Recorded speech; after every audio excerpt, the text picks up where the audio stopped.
afternoon. This is the June 4th, 2025 Policy Committee meeting of the Board of Education, and I'd like to call this meeting to order at 4:33 p.m. Can we please call the roll? Mrs. Troutman, Here? Mrs. Hostler, Here. Dr. Henry, Here. Mr. Bresnahan, Here. Mrs. Urvanides, Here. Mrs. Asif, Mrs. Lewinsky. Great. We have 5 board members present, 2 absent. Let's stand for the pledge.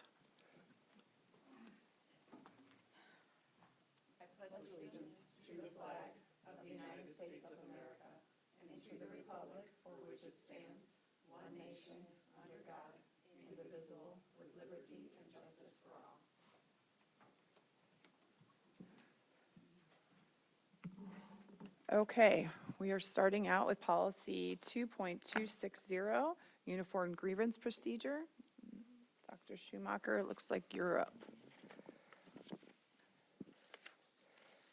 And if I'm wrong, just tell me. Couple minor updates to this policy in terms of content. One is specific to insertion of Title IX related incidents outside of the scope and purview of the Title IX grievance procedure, which is a separate policy, 2265, which we'll review next. That's a narrower sex-based piece within the larger scope of Title IX. So the UGP policy just simply broadens that and draws attention to that area, as that can sometimes be a source of misunderstanding in terms of what certain behaviors or actions are applicable under uniform grievance versus Title IX grievance. The policy revision also separates out the non-discrimination coordinator and the Title IX coordinator. It's very commonplace in a school district for there to be one person that does both roles.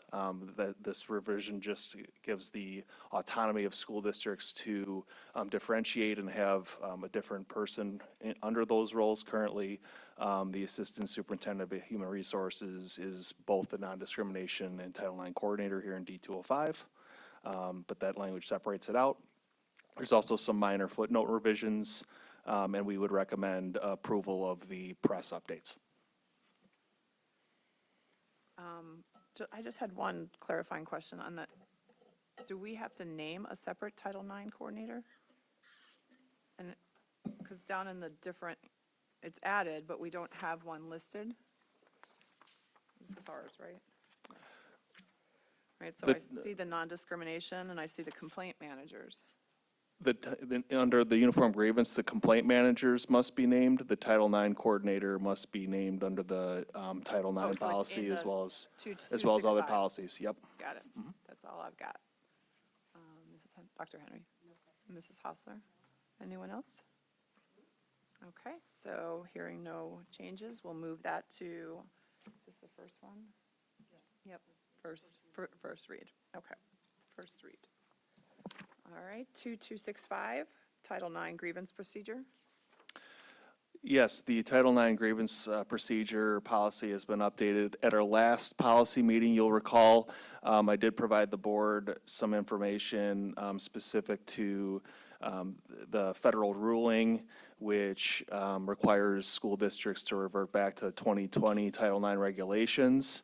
So that was kind of teed up in advance for the board. Since then, press has come out with language again that reverts and aligns back to 2020 regs, with also some improvement pieces, and it's now fully conformed to the proper regulations, and we would recommend the approval of the press language as written.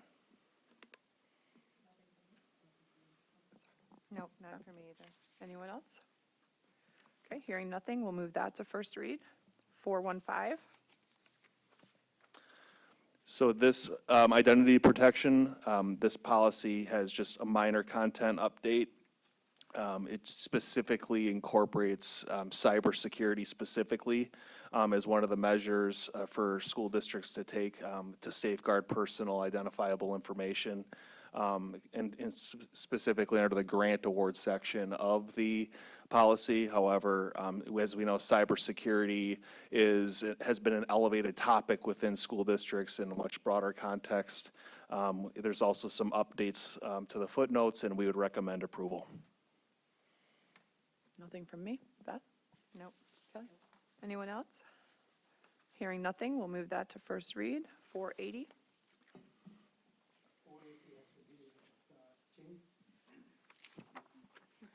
Changing the capitalization threshold, essentially in accounting, that means is, in chart of accounts, we classify certain expenditures and they're expensed immediately. And if there's major equipment, it's actually shown as an expenditure, but when the audit is done, they take the expenditure out and capitalize and add depreciation to it. So it's just an accounting change and the threshold change, not the rules change. It does not have any financial impact on the school district.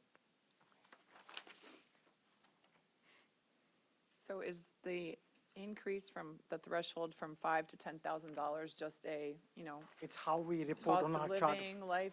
Like, It's how we report on our chart of account and how it gets reported on the expenditure report. right, is the recommendation to increase it just because of Yes, I would everyday say so. cost of living? I would say so because numbers don't change every year. So when, especially like construction bid amounts and all that stuff, they make a change every 5 to 7 years. So this is just an inflation adjustment change. All right. Kelly? Beth? Nope, thank you. I'm sorry, anybody else? Move 480 to first read. 4120. 4120 is, once again, a clarity in the footnote. Nothing as far as a policy is concerned. So no, it just adds clarity to it. So I would recommend. Okay. Beth? Nope. Kelly? Nope. Good. Anyone else? Hearing nothing, move 4120 to first read. 4150. 4150, once again, like we talked earlier, is changing the dollar threshold. And nearly every school district I know, even if they didn't announce it, all capital projects are usually shared at the Board of Education before anything gets implemented. So it's just changing the threshold from 12,500 for any structural changes to 17,500. And I once again recommend we go ahead and make the change. Thank you. And just for context, I believe, and somebody can correct me if I'm wrong, we pulled this during the last policy because the district was under audit, and we wanted that audit to be completed before we moved forward with this policy. So that's why it's been brought to the June meeting. Nothing from me. Beth? Nope, looks good. Kelly? No. Anyone else? Move 4150 to first read. 510. So as we reviewed earlier, Press Updates has the non-discrimination coordinator and Title IX coordinator. Historically has been, it has been stated that it is the same person. There's the latitude for those roles to be separated out in this policy. But again, it's up to the local school district to appoint under the board and superintendent. And footnotes are updated, and we'd recommend approval of the Press Updates. Thank you. Kelly? No questions. Beth? No, no questions. Anyone else? Nothing from me. Move 510 to first read. 520, workplace harassment prohibited. It should be the only other policy that has, again, both that reference of non-discrimination and Title IX coordinator roles. In the event of, again, violation of said policies, those roles are identified as the go-to personnel to address those matters and manage the complaints or grievance. So it's the same description. Again, some minor footnotes updated, and we would recommend approval. I always find it funny when one of these things happens and you see how many places one single change, how many different policies it touches, because you don't realize it. At least I don't, I'll just say. Nothing from me. Beth? No. Nothing. Kelly? No. Anyone else? We Let's just move. reviewed a lot of these too recently. Right, let's move 520 to first read. 560, 560 regarding expenses, once again, no change in policy. Footnotes just add clarity to make it easier to understand, that's all. I recommend we approve it. Beth? Sounds good. Kelly? Yep. Anyone else? 560 to first read, 5100, staff development program. Press updates, we're under the section of additional training, which is optional for school districts to adopt. D205 has not adopted this section in the past. In addition, in prior policy meetings, we did add clarity in terms of the disclaimer that the board shall provide to staff all trainings required under state and federal law. Those additional trainings are aligned and within that scope of school code and federal law. So we are just recommending to not incorporate that optional press language. Again, it's optional, and we made it clear that the entire scope of required mandated trainings is to be implemented. Okay, so you're not recommending. Correct. And so, I'm remembering this from the last time we talked about this, us not recommending does not mean we are not in compliance. I know that was a lot of Yeah. negatives. I hate doing Because this is an optional one, not a Right. mandatory one. that. Okay. Correct. The policy, there are, again, dozens of required mandated trainings, some of them annually, some of them biannually. There are some groupings in terms of certified, non-certified personnel requirements. We're in compliance with all of those pieces. The ones that are specifically outlined in policy are not, I wouldn't say the ones that are red alert items or meant to scare, but they're the ones that are really important in terms of ethics and workplace harassment and making sure that that people understand the severity of taking certain actions. So while those are important, there's others that are equally as important that aren't necessarily specified in this policy. But again, we are through our compliance with the ROE and state, we always make sure that we are in compliance. Kelly? No questions. Beth? Sounds good. Anyone else? Move 5100 to first read. 6150, home and hospital instruction. Yes, so you will see a number of times tonight, just as you were talking about themes in the policy, you will see a number of times tonight some pieces related to pregnant students and students who are victims of domestic violence. And so this is the first one that updates our home and hospital instruction policies and procedures to be reflective of that, to make sure that students who are pregnant or who are victims of domestic violence can actually receive home and hospital instruction. Beth? Sounds good. Kelly? Yep, no questions. Okay, anyone else? Move 6150 to first read. 6235, access to electronic networks. Yep, I am covering that for Mr. Gomez. So another piece that we've talked about at several different points here is cybersecurity and AI, and you will see a couple of times this evening again the incorporation of AI. So over the course of this school year, many districts have been sort of studying what that looks like and where to incorporate it as appropriate in policy, and the decision has been made really by press and other groups to make sure that it's integrated, well integrated into lots of policies, including access to electronic networks and acceptable use periods and those sorts of things. So that makes us current with that. Beth? Yep, good. Kelly? No questions. My only question was is do we have a district-wide plan in place, or is it being developed, and do we have guidelines? And we do. Yes. Like, I feel like I saw that at a board meeting. Yeah, or did, our but I just last wanna board make sure meeting, that- Mr. Gomez yeah, did an update on that to share with the board where we are at and how we've been incorporating collaboration around that planning. And then all the tools comply. So this, we are in compliance with this addition to the policy. Yes. Anyone else? Add 6235 to first read. 6310, high school credit for non-district experiences, course substitutions, and re-entering students. Yes, so this just makes minor changes to the footnotes, and so we would recommend adoption. Kelly? No questions. Beth? No. Anyone else? Move 6310 to first read. 710, equal opportunity employment opportunities. Equal Equal educational You opportunities. got it. So just as Dr. Schumacher was talking about the changes and updates to Title IX, this brings that portion of the policy into compliance with the 2020 regulations, which we had updated and now are going back. Beth? Yep, looks fine. Kelly? Yep, looks good. Anyone else? 710 to first read. 720, harassment of students prohibited. It's the same sorts of things, so we are updating the policy to reflect the 2020 Title IX regulations being in effect again, and so we would recommend adoption of the press changes. Kelly? Looks good. Beth? Yep. Anyone else? 720 to first read. 750, school admissions and student transfers.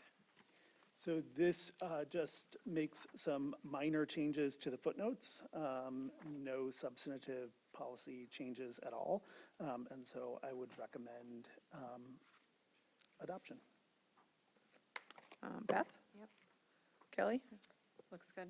Anyone else? 750 to first read. 760, residents. Oh, jeez, I keep doing that, I'm sorry. You're right. Residents. Yes, 760. absolutely. Makes minor changes again to the footnotes, and so no substantive changes to the policy at all, and so we would recommend adoption. Kelly? Looks good. Beth? Yep. Anyone else? 760 to first read. 770, attendance and truancy. Right.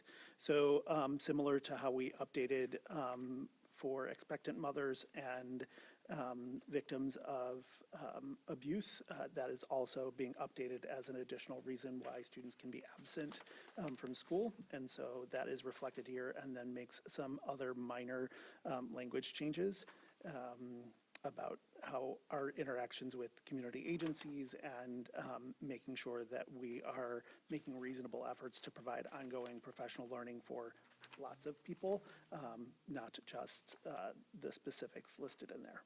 So. Kelly? Just one minor edit is under number 9. It should say to all school personnel. That's what the other one says instead of school personnel. You see that? Yes. We can add that. Okay.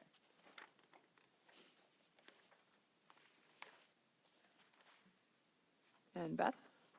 Nope, no questions for me. Anyone else? Move 770 to first read. 7180, prevention of and response to bullying, intimidation, and harassment. So this updates the policy and makes it current with the 2020 Title IX regulations. So we would recommend adoption. Another one? Beth? Yeah, another Title IX. Yeah, it's fine. Kelly? Nope. Anyone else? Move 7180 to first read. 7185, teen dating violence prohibited. Again, the same thing. So updates the policy to reflect the 2020 Title IX regulations being in effect. Kelly? Nope. Beth? Good. Anyone else? Move 7185 to first read. 7190, student behavior. Yes, so this policy change or update adds specific language around cell phones and prohibited conduct. So that's the first thing related to that. And then adds a new potential student violation under the category of sexting, which I think that we have talked about before. It is already listed in our student handbooks. It's just not explicitly written as something that students can't do, and that was added into school code recently, and so we are recommending approval and adoption. The only other language changes in here are having to do with something that we obviously don't do, which is corporal punishment, but all of that is outlined there. Beth? Yep, looks good. Kelly? Looks good. So I just had just a clarifying question. The stuff that is omitted out of paragraph 6, it's omitted there because it's expanded on in paragraph 7?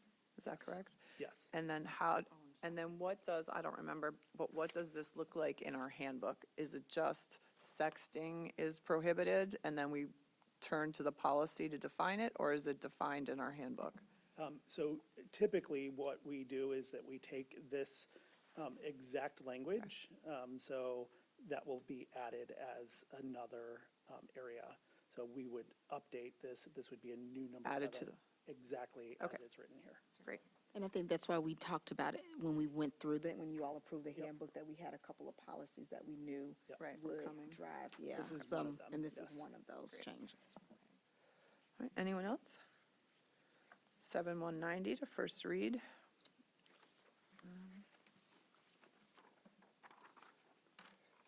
Let's see, 7200, suspension procedures. So the next two are going to be very similar, the suspension and then expulsion procedures. And what they are doing here is that they are making sure that all students who are suspended out of school are receiving all available and appropriate support services. And so that's the first thing. The second thing here that it does is that it explicitly allows, we have always allowed this, but explicitly allows parents and others to know that they can have a representative of their choice at their expense, rather than just a school attorney or an attorney of their choice. So they can bring, foster parent, they can bring whoever they would like to that meeting. And then the other thing that is made explicit, and this is having to do with the other policy there, is that if the board is reviewing allegations of sexual violence by the student, neither the student nor the student's representative shall directly question or have direct contact with the alleged victim. So we're not going to be bringing people together Same room. in the same room. Just making that very, very clear. Beth? Nope, nothing for me. Kelly? Sorry, I just have two grammar things Yeah, again. I'm going to It see if I have the bothers same one me. as you. Okay. That's why I was letting you go first. So, under A, where it says with the representative of their choice, and it says the expenses should be their Their expense, okay. expense, and then, sorry, and then under B, So Tana, do you see where that, I just want to. okay. Okay. And then under B, at the very end, where it says suggest questions to be posted, it should say posed. So just getting rid of the T. Sorry, these are little things, Yeah. but But they make a big difference. they matter. Thank you. Yeah. Well, so can we look at 4D then? And does that I have sentence? something else. Well, it just 4D, that sentence just does not seem right. It doesn't, 4D. of what, comma, if any, comma, Oh, yeah. appropriate and available support services will be provided during the length of suspension as determined. I don't know, it just, so basically, it's just saying that the superintendent or her designee decides what, if any, support services are available to the student?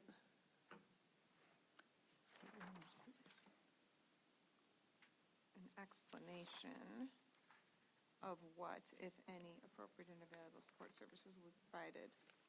It's an explanation of Yeah. what, if any, appropriate and available support services will be provided to the student during the length of his or her suspension, Yes. as determined by the superintendent or designee. I had to read that a few It times. just seems but clunky to yeah. me, that's all. But I think that's what press has, right? That's like. that this what exact- I'm- Yeah, believe it's that their is what same press language. has, I read yes. it twice too, but Well, I don't, where's, At the bottom of the page, it says, Yeah.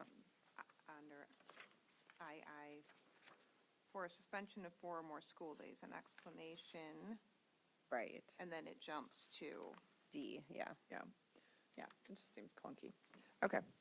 All right, any other changes? Anybody else? 4-200 to first read, 4-210. I'm sorry, 7-200 to first read, 7-210 expulsion procedures. I just want to spend more time with you guys.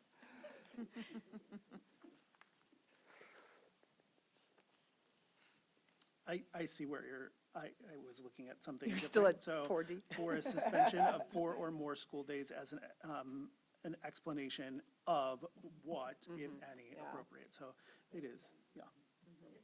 Just a clunky Okay. kind of, We can see if we can clean that that's up. fine. As long as we all understand what the. Yes, what it means. All right, 210. This is the exact same changes, except applies them to expulsions. Any grammar? I didn't find any. Okay. Anything else? No. Beth, No, nothing for me. anyone else? 7210 to first read. 7250, so student support services. So this one, I just want to make sure that I'm talking about the right one here. So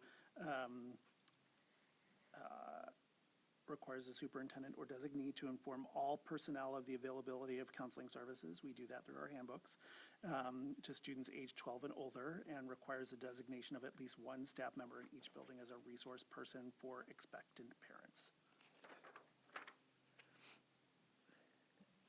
And does that get defined in the handbook or the policy, like the other coordinators or the designee, or?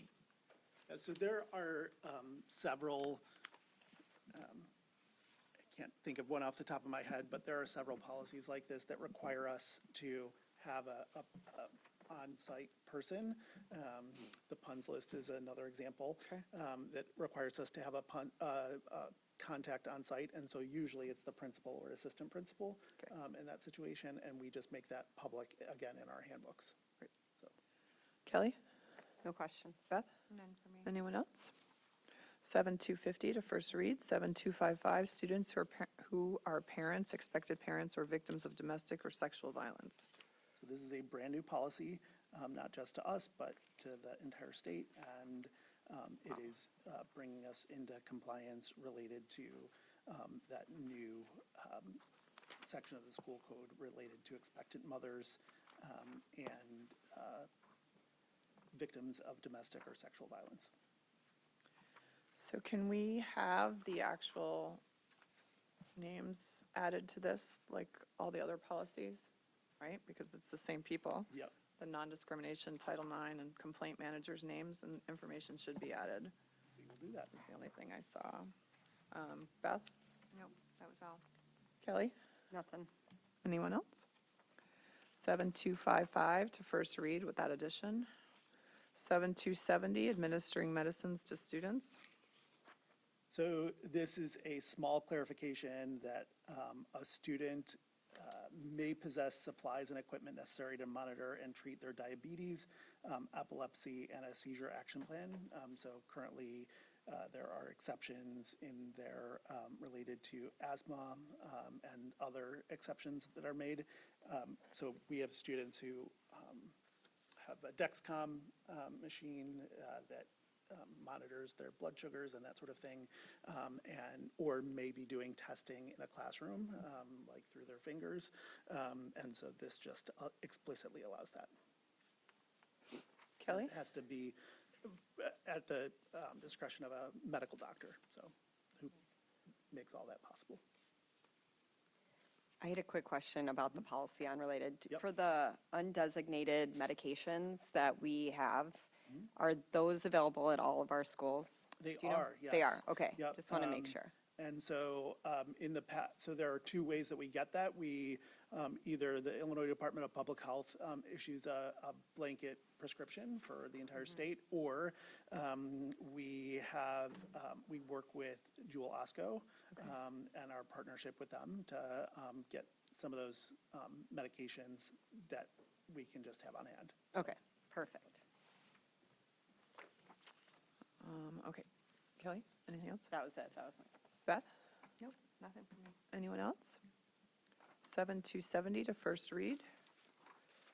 7310, restrictions on publications, elementary schools. I've got that, and this is just a minor footnote change for both this one and the next one. Beth? Seems very minor. Kelly? No questions. Anyone else? 7310 to first read. 7315. I'm sorry, restrictions on publications, high school. Yes. So again, the same things. So just makes some minor updates to student behavior, student handbooks, encourages rather than some other wording. Kelly, No questions. Beth? I feel like one year they take all the school out, or Yep. school board Yes. take out, then the next year they Put put it all in. the back Yeah, in it's just and to change it. kind of buzz on our toes. They capitalize Illinois sometimes. Right, Yeah, right. yeah. Sometimes, right, I feel like they just want to show that they've been looking at the policy. Yeah. Look, we changed They've it to done board something. and So school I'm board. pretty sure, yeah. All right. fine. 7315 to first read. 7340, student records. I believe that this is, yes, minor changes to the footnotes. Yeah. Kelly, Nothing, yeah. Beth? Nope. Anyone else? 7340 to first read and 830.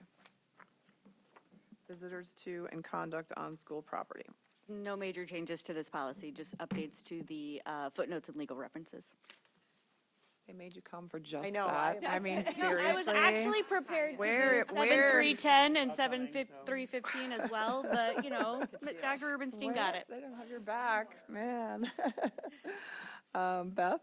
No, fine. Ke- Kelly? No questions. Anyone else? All right, 8:30 to first read. Sultana Lovely texted me, reminding me that we did not approve the policy committee meeting minutes from March 12, 2025. Any changes to those minutes? No. So they will stand as issued, as presented. And then Athena reminded me that there is a June 11th, for our upcoming meetings, I apologize, June 11th, 2025, special Board of Education meeting at 6:30 PM in District Center. And then we also have June 17th, 2025, Board of Education meeting, 7 PM, District 205 Center, right here in rooms 215, 16, and 17. Anything else? All right, with that, call the meeting adjourned at 5:05. Thank you, everyone. We did it.